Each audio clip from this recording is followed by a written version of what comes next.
జిల్లా ప్రొద్దుటూరులో పారిశుద్ధ్య కార్మికుల సమస్య మరోసారి చర్చనీయాంశంగా మారింది. 5 నెలలుగా వేతనాలు అందక తీవ్ర ఇబ్బందులు పడుతున్న కార్మికుల పట్ల ప్రభుత్వం నిర్లక్ష్యంగా వ్యవహరిస్తోందని మాజీ ఎమ్మెల్యే రాచమల్లు శివప్రసాద్ రెడ్డి తీవ్రస్థాయిలో విమర్శించారు.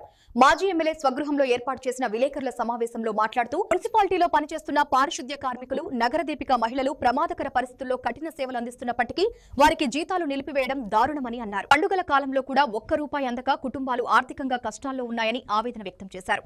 ధర్నాలు చేసిన అధికారులు, పాలకపక్ష నాయకులు స్పందించలేదని, తక్షణమే పెండింగ్ లో ఉన్న వేతనాలను విడుదల చేసి కార్మికులకు న్యాయం చేయాలని ప్రభుత్వాన్ని డిమాండ్ చేశారు. నిరుపేదలు 12,000 రూపాయల వాళ్ళకి జీతం, రోజు 400 రూపాయలు.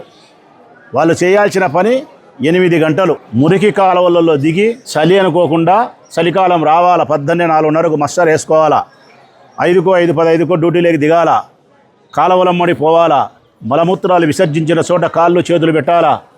అందులో డాక్టర్లు హాస్పిటల్లో పారేసిన ఇంజక్షన్లు ఉంటాయి, గాజొప్పులు ఉంటాయి, మరొకటి ఉంటాయి. ఇంజ్యూరీ అయ్యేదానికి ఆస్కారం ఉంది.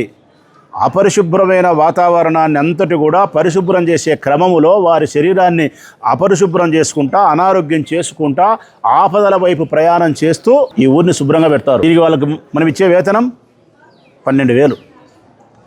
ఆ 12,000తోనే వాళ్ళ భార్యకు, పిల్లలకు భోజనము, సంసారము జరపాల.